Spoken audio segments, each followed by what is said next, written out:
بسم اللہ الرحمن الرحیم۔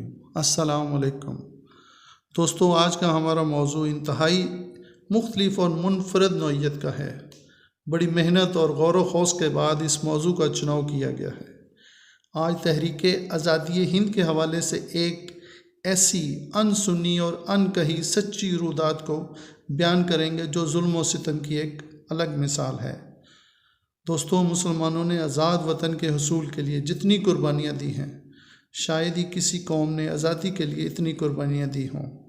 دوسری جنگ عظیم کے بعد حصول پاکستان کی تحریک نے زور پکڑنا شروع کر دیا۔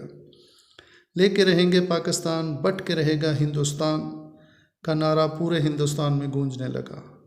مذہبی نفرت نے پورے ہندوستان کو اپنی لپیٹ میں لے لیا۔ بمبئی، کلکتہ، بہار میں ہونے والے خونی فسادات کی آگ نے مشرقی پنجاب کو بھی جلا کر رکھ دیا۔ وہی سکھ جو مسلمانوں کے ساتھ محبت سے رہتے تھے، وہ مسلمانوں کے خون کے پیاسے ہو گئے۔ سکھ ریاست پٹیالہ مشرقی پنجاب کی سب سے بڑی ریاست تھی۔ حیدرآباد دکن اور کشمیر کے بعد رقبے اور آبادی کے لحاظ سے تیسری بڑی ریاست تھی۔ ریاست پٹیالہ کے مہاراجا یاوندر سنگھ ایک نہایت ہی تعصب زدہ حکمران تھے۔ اس نے مسلمانوں کو وزارتی اور اعلیٰ عہدوں سے ہٹانا شروع کر دیا۔ آل انڈیا کانگریس اور اکالی دل کے لیڈر تارا سنگھ کے ساتھ اس کے گہرے تعلقات تھے۔ ارد گرد کی دوسری سکھ ریاستیں نابا، فرید کوٹ، کپورتھلا بھی مہاراجا پٹیالہ کی ہم نوا تھیں۔ دوستو، 14 اگست 1947 کو دنیا کے نقشے پر پاکستان کی آزاد مملکت کی سرحدیں مسلمانوں کے خون سے سرخ نشان بن کر ابھر آئیں۔ ظلم و ستم کی سچی رودات کا ذکر کرنے سے پہلے اس کی وجوہ کا ذکر کرنا ضروری تھا تاکہ آپ واقعہ کی سنگینی کو اچھی طرح سے سمجھ سکے۔ دوستو، 29 رمضان المبارک کی شام پٹیالہ ریاست میں عید کا چاند نظر نہ آیا۔ مسلمانوں نے 30واں روزہ رکھا، لیکن صبح 6 بجے شہر میں افواہ پھیل گئی کہ چاند نظر آ رہا ہے۔ آج روزہ نہیں ہے۔ لوگوں نے لاؤڈ سپیکر کے ذریعے مسلمانوں کو روزہ افطار کرنے کا کہا اور 8:30 بجے عید کی نماز کا اعلان کر دیا گیا۔ عید کا شیراں والا گیٹ کے باہر بارادری باغ کے ساتھ ایک کھلی جگہ پر پڑی گئی۔ اس کے ساتھ ہی خوبصورت جھیل کے مشرقی جانب پٹیالہ شہر کا مشہور اور بڑا راجندر ہسپتال ہے۔ ادائیگی نماز کے بعد پاکستان اور مشرقی پنجاب کے مسلمانوں کی سلامتی کے لیے خصوصی دعائیں مانگی گئیں۔ عید کا دن خیر و عافیت سے گزر گیا۔ شہر سے باہر جانے کے راستے غیر محفوظ ہو گئے تھے۔ پٹیالہ کے ارد گرد کے دیہاتی علاقوں کے مسلمان قتل و غارت گری سے گزر کر پٹیالہ شہر میں پناہ لے رہے تھے۔ ہندوؤں اور سکھوں کے ظلم و ستم کی داستانیں سنا رہے تھے۔ ریاست کی سکھ حکومت کھل کر مسلمانوں کا قتل عام کر رہی تھی۔ 5 ستمبر 1947 کو پٹیالہ شہر میں کرفیو نافذ کر کے شہر کو فوج کے حوالے کر دیا گیا۔ شہر میں مسلمانوں کے اقلیت علاقوں سے قتل عام کا آغاز کیا گیا۔ بچ جانے والے مسلمان شیراں والا گیٹ کے علاقے میں پناہ لے رہے تھے، جہاں مسلمان اکثریت میں تھے۔ دوستو، پوری کوشش کی گئی ہے کہ واقعہ کی سچائی میں کوئی افسانوی یا ڈرامہ نگاری نہ کی جائے۔ واقعہ کی طرف واپس آتے ہیں۔ اچانک ایک دن کرفیو ختم کر دیا گیا۔ شہر میں سرکاری گاڑیاں لاؤڈ سپیکر لگائے اعلان کر رہی تھیں کہ تمام مسلمان کل شام 3 بجے تک توپ گھاٹ کے میدان میں پہنچ جائیں۔ پاکستان اور ہندوستان کی حکومتوں میں معاہدہ ہو گیا ہے کہ تمام مسلمان توپ گھاٹ سے قافلے کی صورت میں سرکاری حفاظت میں پاکستان بھیج دیے جائیں گے۔ اعلان کا ہونا تھا کہ مسلمان گھروں سے باہر نکل آئے اور مستقبل کے منصوبے بنانے لگے۔ مسلمان اپنے پیارے ملک پاکستان جا کر آباد ہونے پر خوش ہو رہے تھے۔ 21 ستمبر 1947 کا سورج آگ اور خون کے گولے کی طرح طلوع ہوا۔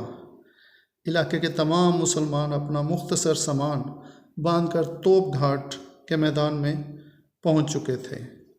میدان میں عجیب شور شرابہ برپا تھا۔ ہندو اور سکھ فوجی وردیوں میں میدان کے چاروں طرف گھوم رہے تھے۔ وہ پوری طرح اسلحہ لیس تھے۔ وہ مسلمانوں کو یقین دلا رہے تھے کہ ہم تمہاری حفاظت کے لیے سرحد تک تمہارے ساتھ جائیں گے۔ میدان میں جنوب مغرب کی طرف ایک گندا نالہ کچھ تھا۔ کچھ فوجی گاڑیاں نالے کے پار کھڑی تھیں۔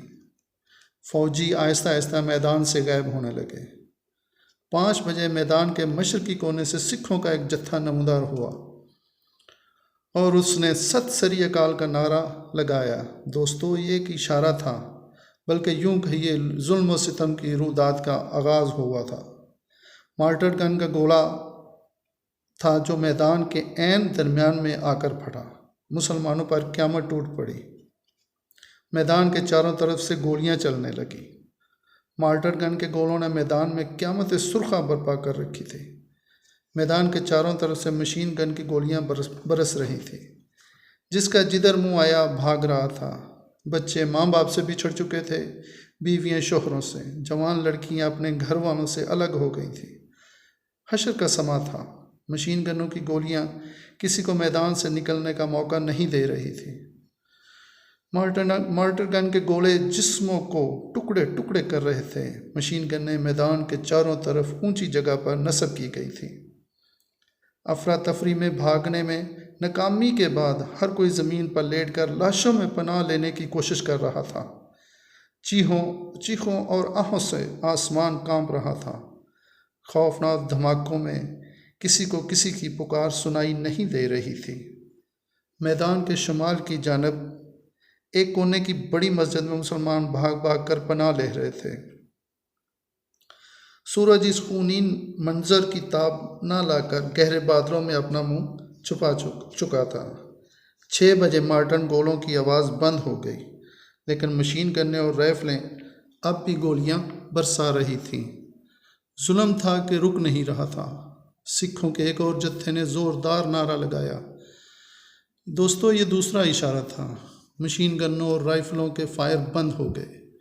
ہندو اور سکھوں کی بڑی تعداد تلواریں اور برچھیاں لیے میدان کے چاروں طرف سے میدان میں داخل ہو گئے تھے۔ وہ اب زخمی اور زندہ بچ جانے والوں کو تلواروں اور برچھیوں سے شہید کر رہے تھے۔ حشر کے میدان میں بچ جانے والے چھوٹے بچے ماں باپ کو پکار رہے تھے۔ ظالموں نے ان کے ٹکڑے کرنے میں کچھ دیر نہ لگائی۔ بارش شروع ہو چکی تھی۔ ہندو اور سکھ قتل و غارت گری میں مصروف تھے۔ مغرب کے بعد اندھیرا گہرا ہو رہا تھا۔ فوج اپنا ظلم برپا کر کے واپس جا چکی تھی۔ ہندو اور سکھ مسلمانوں کو شہید کر کے اور ان کا سامان لوٹ کر واپس جا رہے تھے۔ سینکڑوں ہزاروں مسلمانوں نے مسجد میں پناہ لے رکھی تھی۔ سکھوں کے ایک جتھے نے ان پر بھی حملہ کیا، لیکن بچ جانے والے مسلمانوں نے نعرہ تکبیر بلند کر کے ان پر حملہ کر دیا، جو کہ سکھوں کے لیے خلاف توقع تھا۔ وہ بدحواسی میں واپس بھاگنے لگے۔ مسجد میں پناہ لینے والے مسلمانوں نے مسجد سے نکلنے کا فیصلہ کیا، کیونکہ ایک پل کا بھی بھروسہ نہیں تھا۔ رات کی تاریکی میں جو واپس اپنے گھروں میں پہنچ سکے تو باقی ماندہ نے ارد گرد کے علاقوں میں محفوظ جگہوں پر پناہ لے لی۔ دوستو، پٹیالہ میں بچ جانے والے مسلمانوں کو کچھ دنوں کے بعد محفوظ مقامات پر پہنچا دیا گیا، جہاں سے انہیں مختلف قافلوں کی شکل میں پاکستان بھیج دیا گیا۔ حقیقتاً یہ آزادی بڑی مشکلات کا سامنا کر کے حاصل کی گئی۔ خواتین نے اپنی عزتیں قربان کی، بچے، بوڑھے، جوان سب نے پاکستان کی عظیم عمارت بنانے کے لیے اپنا خون دیا۔ پھر 1965 کے شہیدوں نے خون دے کر پاکستان کا تحفظ کیا، لیکن حکمران طبقہ نے اقتدار کی خاطر ملک کا حلیہ بگاڑ دیا۔ 1971 میں ملک کو 2 لخت کرنے میں غداروں نے دشمن کا پورا ساتھ دیا اور پھر میر جعفر اور میر صادق بن کر ہمارے حکمران بن گئے۔ آج یہ حالات ہیں کہ لوگ زندہ رہنے سے خودکشی کرنے پر بہتر سمجھتے ہیں۔ 75 سالوں میں جمہوریت کے نام پر سیاستدانوں نے جو کھیل کھیلا وہ آج ہمارے سامنے ہے۔ حکمران طبقہ خود کو قانون سے بالا تر سمجھتا ہے۔